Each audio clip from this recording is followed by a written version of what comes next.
అందరికి భవేష్ కి second time dental hospital నుంచి అపాయింట్మెంట్ ఇచ్చారు. ఇంకా 1:30 అంతా ఇంట్లో నుంచి బయలుదేరాలి అనేసి బెండకాయ మసాలా కర్రీ ఇంకా రైస్ అయితే ఫాస్ట్ గా చేస్తా అన్నాను. ఇక్కడ హాస్పిటల్స్ లో అంతా ఎట్టంటే వాళ్ళ అపాయింట్మెంట్ ఏ టైం కి ఇస్తారో మనం ఆ టైం కంతా హాస్పిటల్లో ఉంటేనే మనం చూపించుకోగలుగుతాము. లేకపోతే అపాయింట్మెంట్ క్యాన్సిల్ చేసే అవకాశాలు కూడా చాలా ఉంటాయి. ఎగ్జాంపుల్ గా ఒకటి చెప్తాను. నా ప్రెగ్నెన్సీ టైంలో వచ్చేసి ఇక్కడ వార్డ్ సెంట్రల్స్ లో నాకు అపాయింట్మెంట్ ఇస్తా అన్నారు.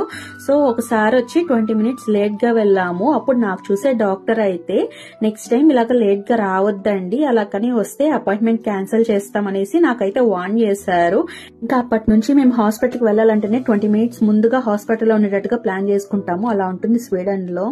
హాస్పిటల్ కి వెళ్ళిన కాసేపటికి అయితే భవేష్ వచ్చి డాక్టర్ పిలిచినారు. ఇంకా తీసుకుని వెళ్లేటప్పుడు వాడు అవన్నీ చూసి భయపడతాడు అనుకున్నానే కానీ టోటల్ గా రివర్స్ అయింది. ఏం చెక్క నవ్వుతా కూర్చో అన్నాడు. ఇంకా డాక్టర్ కూడా భవేష్ టీత్ చెక్ చేసి చాలా బాగుందని చెప్పి చిన్న కిట్ ఇచ్చారు. అలానే ఒక బ్రష్ కూడా ఇచ్చారు. వాడు అసలు వదిలిపెట్టలేదు ఆ బ్రష్ ని.